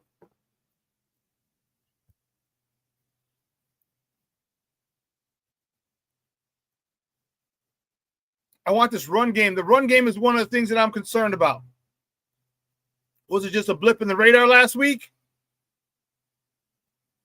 Was it just Ben Johnson inexplicably going against the run, going away from the run? I don't know. Let's get that back on track. Let's get that back on track. Because you saw Kyle Monangai, as he's gotten more and more reps, you see him getting confidence. You see him getting comfortable in this system. And I told you, he is just like Ashton Jency without speed. You see him whoop, out to the side. You saw that run he had.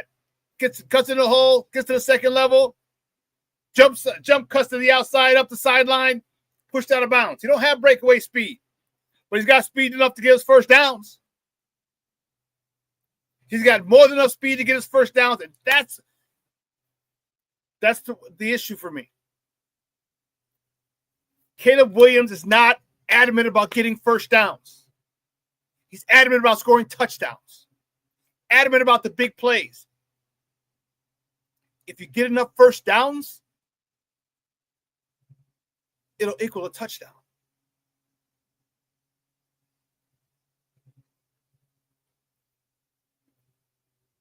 Rick says, what bothers me is that the Saints and Ravens pass defense is piss poor at best, and the Bengals are worse than both of them. If you don't ball out this week, there should be concern, FGB. You're right. You're right. You're right, 100%.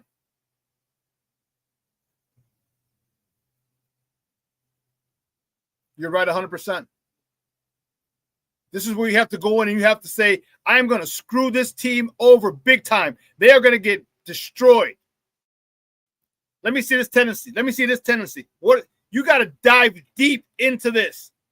You got to dive deeper this week than you are if you're playing an undefeated team. You've got to go at this. The respect that this team has to garner for you has to be more than the respect you give all the other teams. Because you need to come out of this team and blow these guys out. 400 yards, 4 touchdowns. Expose them.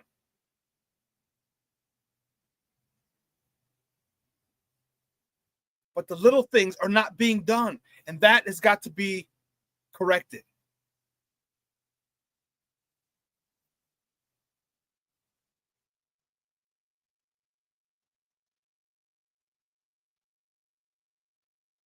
You know, we sit there and we watch. Look at what DeAndre Swift has done in the screen game. 60-something yarder against Washington for the touchdown. A 50-something yarder the other time. That's what you need to do to Luther Burden and Olamide Zaccheaus when they get back. That's what you need to do with DJ Moore. That's what you need to do with Roma Dunze.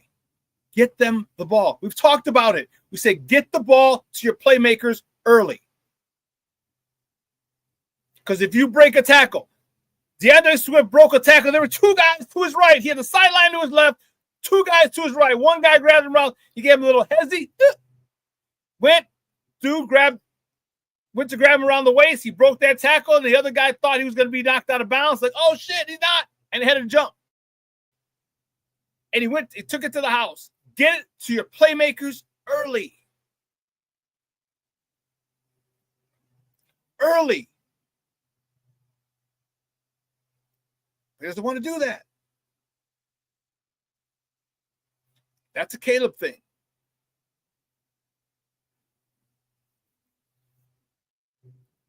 Jay Grizz says, I'm expecting at least 250 and 2 tutties from Caleb this week. Is that too much to expect or too high of an expectation, especially with the Bengals not having Hendrickson? Though it's not too much. I want 3. I want 3 and 3. 300, 3 touchdowns. 300 yards passing, 3 touchdowns.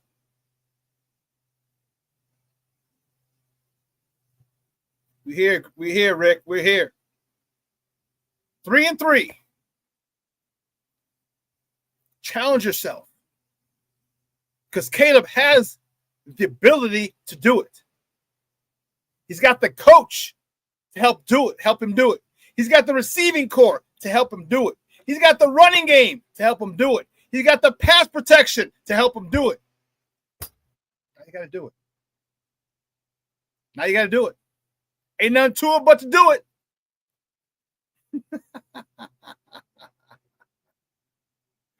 Mr. Shawn, hey, what's up, Baba?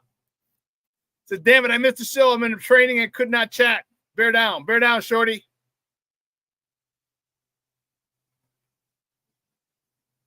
King Booker World, 300 yards, 3 touchdowns, 66% completion. Yeah. Jay Grizz, so do I, but that's what I expected versus the Ravens too. And look what we got. You're right. And he screwed the pooch. He screwed the pooch on that one. So now let's do it again. You got another opportunity. That's what's awesome about this game. You get another opportunity next week. You get 17 opportunities. And if you jag one like he did against the Ravens, you get another one next week. He's got another one this week. He's got another one. Hit the open guy. Higher level quarterback play dictates you know where your receivers are. Once you diagnose the coverage, you should know exactly who you're going to because of the routes that you know that your receivers are running. Stop forcing it to roam.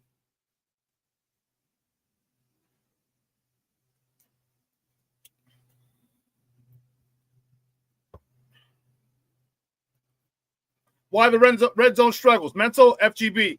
No. Attitude. They're not doing what's necessary in the red zone. So you want to bring in Ozzie Trapilla. You brought him in before. Ozzie Trapilla will be your motion guy. Lead up the way. Roschon Johnson and give me Roschon Johnson and Kyle Monungai in that backfield. Like we're running off tackle, baby. I'm sorry. I got Ozzie Trapilla kicking out. I got the tight end coming down. I got Roschon Johnson leading through. And I got Kyle Monungai right behind you. Or put in a tight end as a fullback and Roschon Johnson. If you want Roschon to be involved in the offense, damn it, here's your chance. And by the way, stop going off sides. Stop flinching. And wait a minute. Why aren't we isolating Rome Odunze and throwing him a jump ball? He's 6'3". That's what he did great in college.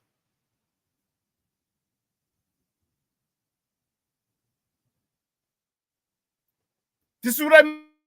And guys, offensive play callers like to outthink themselves. They want to think they're the smartest guys in the room. You have a 6'3" receiver. Let me double check. I don't want to misspeak. Rome Odunze.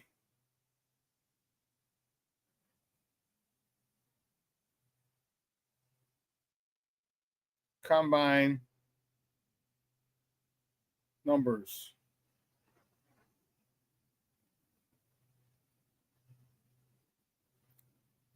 .445 and a 40. That's 39-inch vertical.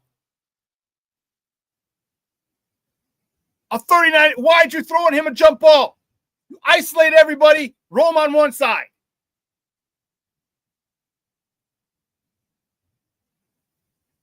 I don't get it. 6'3" with a 39-inch vertical. How many 6'3" corners do we have? Is he going up against? I don't know.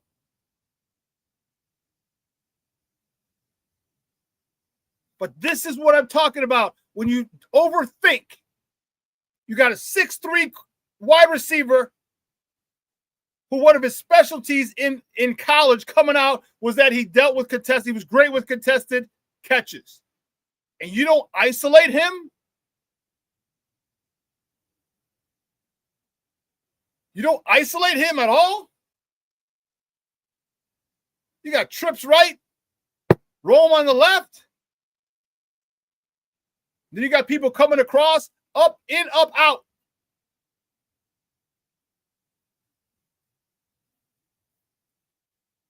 I don't get it.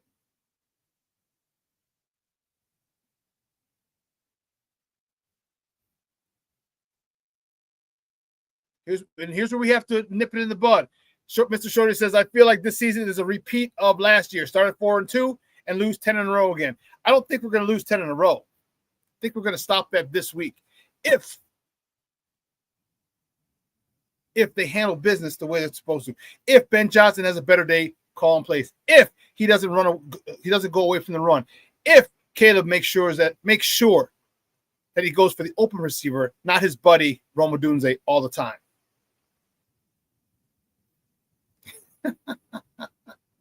I have you muted because of the meeting. It looks like Shawn has been on a rant. I have been. Like I'm watching. Yeah, don't forget Colston Loveland. This dude is a stud.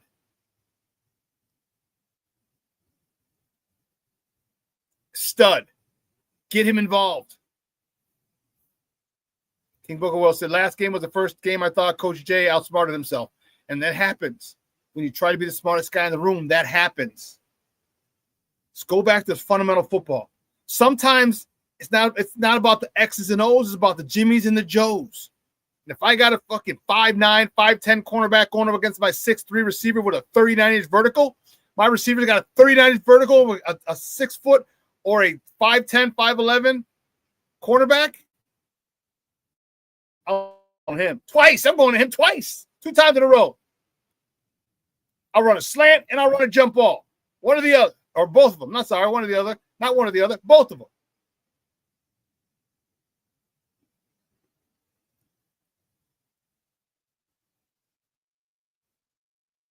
I'm going to go first down. We're running. We're going to try and punch you right in the God-blessed mouth, shove it down your throat, right in your mouth.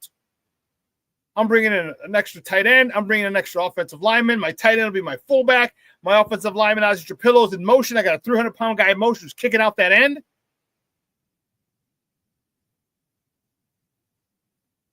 My fullback, who's one of my backup tight ends, is leading the way. Roshan Johnson behind him. Kyle Monungai behind him. One or the other. And let's go. Let's get it. Let people know what's going to happen and still not be able to stop it. That's the mentality that they need. That's the mentality that they don't have. I don't care what you run. We're gonna punch you in the mouth on the goal line. Period. You can't stop it.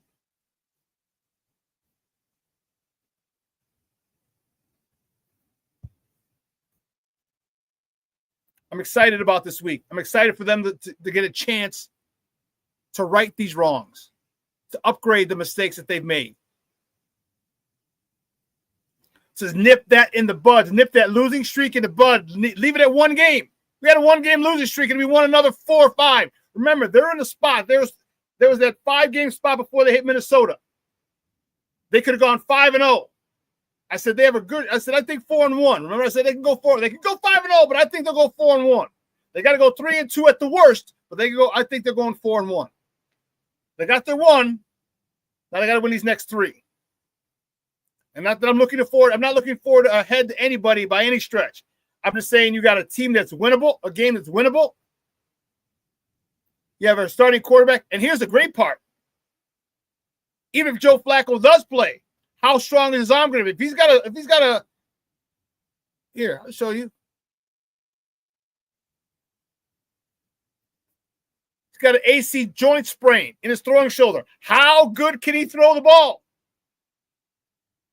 And if I'm coming from his play side or his back, either end, and I get to hit him, I'm hitting him on that goddamn shoulder. That right shoulder, I'm hitting him on. You're damn right I am.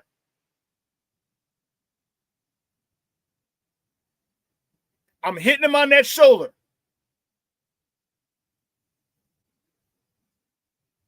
I found a weakness. Let's go attack it.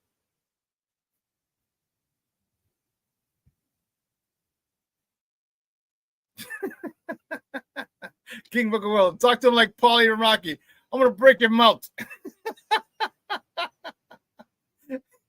in Rocky 3, Rocky 4, when the bingo where he busts the ping pong game.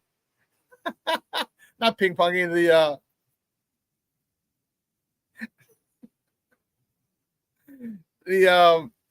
can't even think of it. What the hell?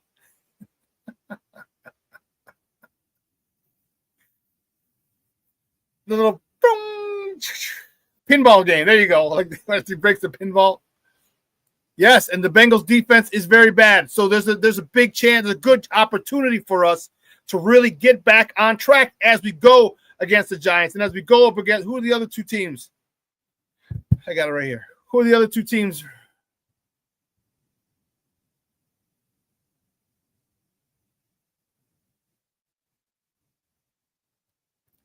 We got Washington. We have the Bengals and the Giants. Washington and the Saints, we won. Those are 2. We lost the Ravens. That's a 2-1. Now these next 2 we'll come out 4-1 in that stretch before we hit the Vikings, Steelers, Eagles, Packers, Browns, Packers, Niners, Lions. We're in a great spot right now.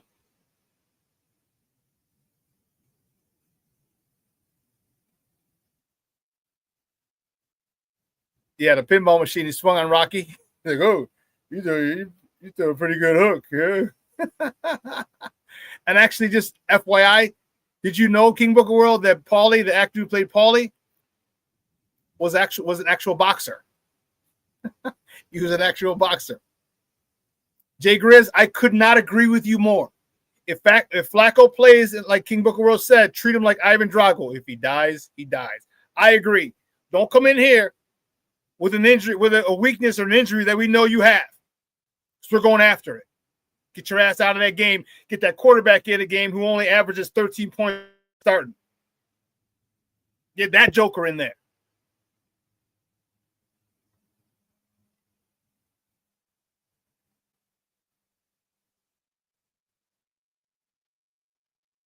Yeah, Cornelius says the Bears won't be looking past anybody this week. You're damn right they can't. Let's just get it together. You know, I hope Ben Johnson was able to use this as motivation to refocus this team. We'll see what happens when you don't do the little things right, himself included. I hope Dennis Allen was able to say, hey, here's what you need to do. Here's what you could have done better. Because of their close relationship and his respect for Dennis Allen, I hope Dennis Allen uses that to the benefit of the Chicago Bears.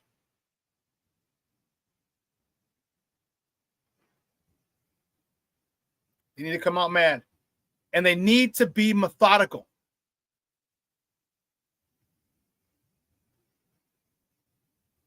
He doesn't feel lean heavily on the run. Yes, and they need to be methodical. So we're going to have run blitzes. Crazy.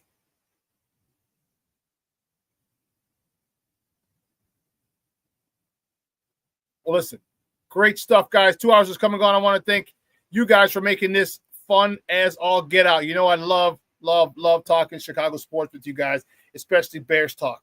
Listen, the swag shop's going to be open this week. I'm telling you, I'm fired up about it. Thought I was going to have it open today, but it's not. And it should be open this week. And I'm fired up, man. I'm fired up. You saw the different things we got, the different articles we got. We're going to have Bears Victory Monday shirts. We're going to have FGB hats. I know Rick's going to hop on that as soon as it opens up. Rick's probably going to be the first one to order. We have Sports Zone Chicago hats. So all my cigar smokers. Oh, here. Those are the women's. We have women's and men's. We have cigar connoisseur. Probably just going to be cigar junk, cigar fanatic, and cigar savant. Because savant is someone who's very, very intelligent, very smart and knowledgeable on on something, a particular topic. And it flows with cigar, the alliteration. So S and S, like cigar savant, the SS sound. So it'll probably be cigar fanatic and cigar savant will probably be the only two you have available to get. But if you know women who are smokers themselves, we have tons of women smokers. We'll have them in women's shirts as well. Not to mention T-shirts, hats, FGB shirts, Coaching Matters shirts, all that. And Friday, I'll tell you if it's up on Friday or if it'll be up on Saturday. But man, I'm in the home stretch of finally getting it launched. So I want you guys to buy some gear, brag about it, tell your people where to get it, because I know you guys are Bear fans. You know tons of other Bear fans. Let them know where they can get some quality gear. All right. And it'll allow me to do more stuff for you guys as well. All right. I think I'm going to have a raffle soon. I'll give away either a sweatshirt or a hat or something. Sports Zone Chicago hat. Just because you guys are my peoples, man. You guys got my back 100%, and I love it. I love it. I love it. I love it. Junior says, I know we'll want an FGB hat for my father-in-law. He lives with my brother-in-law, who is a Green Bay fan. That's awesome. Hey, well, listen, guys, I got to get out of here. I got to go pick up the warden from CrossFit. Today was my day off, and I slept until 7:15. Holy cows, it feel great. I went to bed at 12. But that's 7 hours of sleep that I hardly ever get. I felt amazing this morning. Is that what happens when you get 7+ hours of sleep every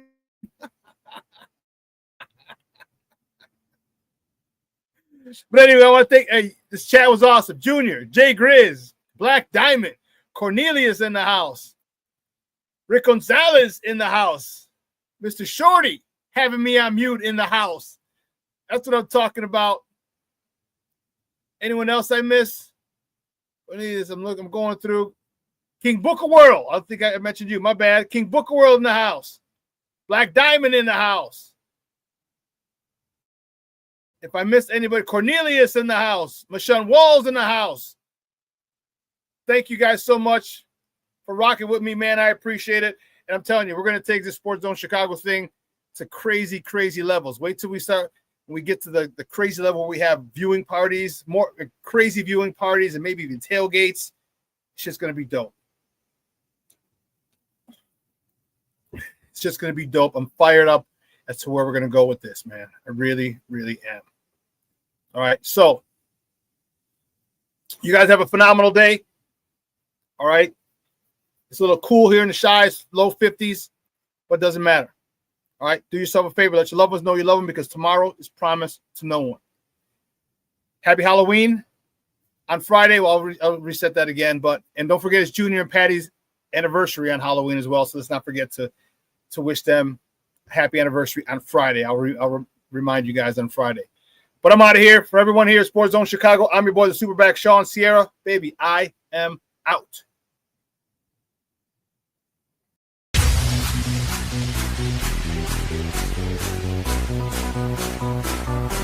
Come on, race the race.